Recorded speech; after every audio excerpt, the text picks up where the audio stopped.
Today I'm live interviewing Casey Hill, the head of growth at Bonjoro. Casey, thank you for joining us. Welcome to the interview. Can you share a little bit about who you are and what you do? Yeah, thanks so much for having me, Peter. My name's Casey. I run the growth department for a company called Bonjoro. We're a B2B SaaS company. We do personal video emails and video testimonial gathering. And so my role is kind of focused around marketing. Head of growth is an interesting title in today's world because it means a lot of different things to different people. In the early stages of when I came on board, I did a little bit more sales, and I kind of migrated over time to a stronger focus around the marketing side, specifically organic growth levers. And we have other people on my team who really accentuate in on the PPC side. So that's kind of like what takes, maybe 50 hours a week out of my schedule. I'm also an institutional consultant. So I work with McKinsey and BlackRock and Goldman's and GLG and a ton of different companies, basically providing guidance, typically when people are looking to make capital investments. So someone's looking at doing a $100 million investment in active campaign, and they want to speak with basically experts in the ecosystem and understand that. So I do institutional consulting as well as kind of small business consulting, really accentuating in on early stage B2B SaaS companies typically is kind of like my sweet spot. So those are kind of two of the central pillars that grab my time. I also run an e-commerce company called Hill Gaming Company. It's kind of a passion project. In 2018, we had an 800% funded Kickstarter. And from there, I basically started running that. We launched our first label game called Archon. And it was a lot of fun and a lot of learning lessons through that opportunity. And then about a year and a half ago, I started a course company called Amplified Masterclass, basically taking some of these insights that I was learning and putting those into a course style format. And then earlier this year, actually, for the first time, I started teaching. So I now teach at UCSD in the marketing department around content marketing and organic growth levers. So that's kind of the quick and dirty background. Love it. Great. It's good to see you've been active in so many different areas. You've got a lot going on, but your main focus now is building this growth team out at Bonjoro. So you mentioned you've been there. Was it around 2 years now? Yep, that's right. Can you tell us a little bit about what you've done there at Bonjoro? Maybe you want to introduce the product a little bit, and then let us know how you've been able to create some impact with growth and building the team out for your role there. Yeah, 100%. So again, like Bonjoro is a personal video email tool at its core. When I came on board, that's what it was. We're kind of about to launch this new product, video testimonials, but historically, that's what it was. So the first thing to kind of note, and I think this is true of a lot of people probably in this community, is we walked into a fairly crowded space. There was Loom, there was Vidyard, there was a lot of entrenched, established players kind of walking in. And so one of the things that I started with, and I think this is something that's really important, is really thinking about kind of amplification and distribution when we were producing content. So one of the first major places I focused as a company was on podcasts, and not running our own podcast, but being guests on podcasts. And the reason that I focused on that lever is it gave the opportunity to have 10,000 listeners tie into a core message that we were trying to deliver, that high level kind of like what's wrong in the space. We were able to kind of speak to that and say, yeah, video is awesome, but how do you make it scalable, right? How do you implement this at scale? And that was a message that I think a lot of B2B SaaS companies took to heart. They were like, they like these video tools, but it seemed really time intensive. And there was this idea of like, how do we take that personal touch and make it a little bit more something that we can kind of work into our processes and we can scale as an organization with.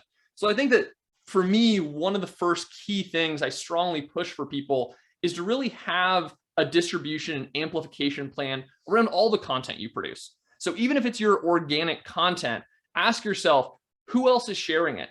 Who else is distributing it? Coordinate with people in your ecosystem to make sure that you have a distribution plan. Almost every business, when I sit down and I kind of start going through it, the answer is they do not. They do not have a concerted plan. They put their content out into the ether, they send it to their email list, and wherever it goes, right? There's not coordination with partners. There's not coordination with any of these outside parties to say, let's all push this message at this time. So that's one of the first things I guess I would really drill home is the importance of having an amplification and having a distribution strategy. Yeah, I love that you were able to do that, and identify the channel that would work best for Bonjoro, right? You mentioned that it was a crowded space, that you felt that it was back there, and then you identified the issue or the challenge that the audience were having potentially with personalized video, and then that enabled you to kind of magnify not only the message but then also find a channel that would work for you.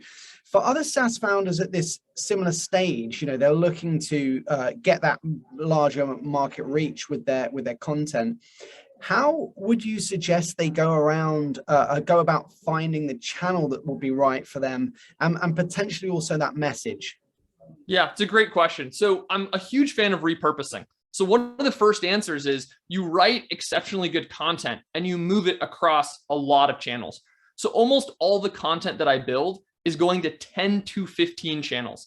It's going to Reddit, it's going to Demand Curve, it's going to different Facebook groups, it's going on Twitter, it's going on like LinkedIn as a post, but also probably then LinkedIn as an article. It's being taken and bite-sized. I'm taking a video chunk of it and I'm using video here, and I'm using a text snippet here, and I'm taking a core argument from it and using that as sending out to someone to get on a webinar that's relevant in our space. So there's this concept that you're repurposing, and through that, you're getting a much better understanding of what those channels are. I was actually talking with a TikTok expert, and I am not a TikTok expert, but I thought it was really interesting, his philosophy, because he basically said, look, we use TikTok to actually just create the content piece, and then we share it on all the other channels. And it actually doesn't matter if our TikTok totally flops. We're actually using it as a quick editing tool. I thought that was so interesting because it represents this thinking where like you build content in one spot, but then you distribute it across all of those to maximize the impact. So I think, to me, that's one of the important starting points. But the other thing I think it's super important when you're looking at what channel works for you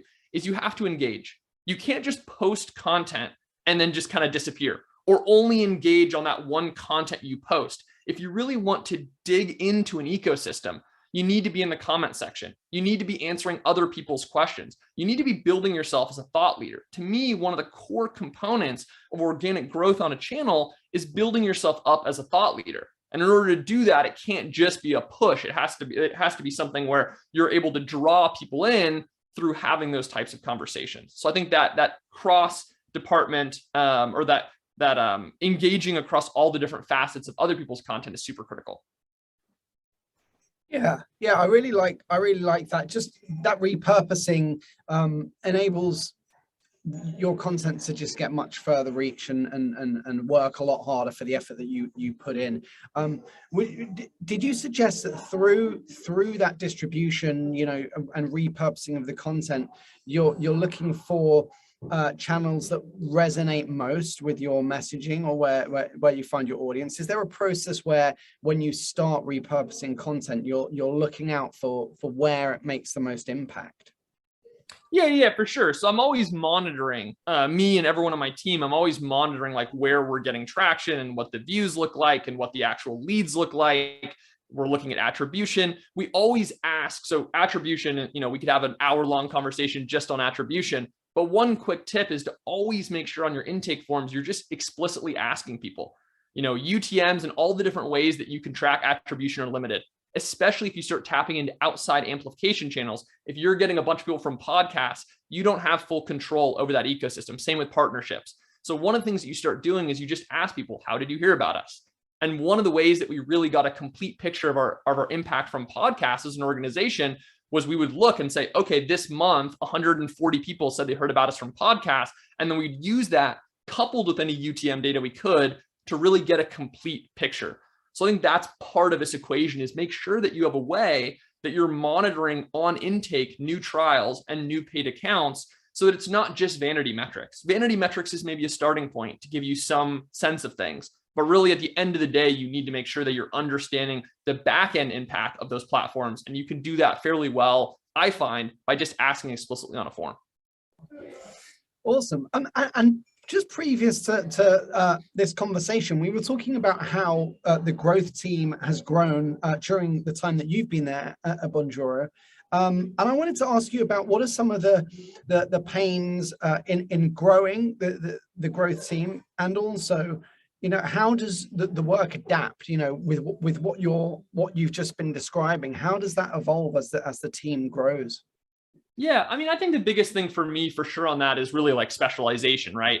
that when you're an early stage person, when I came on and we had 10 employees, like I wore a ton of different revenue-based hats. I was doing all the sales calls. I was doing this marketing work. I was doing SEO, content, link. I had just a bunch of different orbs that I was across. And as we've grown, I have the ability to continue to specialize. I hired someone specifically focused for content. I hired someone specifically focused for partners. I hire these people that kind of fill those gaps. I think as you grow as an organization, again, from us, from 10 to 30, where we're at now versus where I started, you have more of that ability to kind of specialize in those roles and get people that can really own that thing. And that's a thing that's super critical for me and how I lead, and what I think is important as an organization is to really give autonomy and freedom and have a meritocracy and have it where the best idea can win, where people are really proud of owning this piece of the business. That's a super important tenet, and that's something that we really try to embrace at Bonjoro. Yeah, that's really nice. And how about the future plans for yourself? Once you start identifying channels that work and you're starting to grow and getting more and more traction, how does your mindset shift? Do you personally like to stay at the early stage of the business, or do you have plans as it grows, towards scaling more? Yeah, well, I'm excited about the scaling phase as well. I've worked throughout my life, both as a consultant as well as for 4 different B2B SaaS organizations.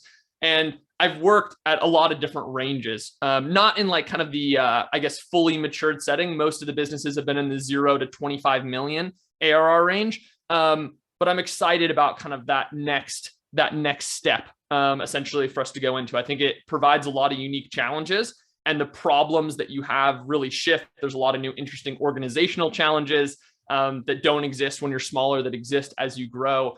But I think it's really about impact.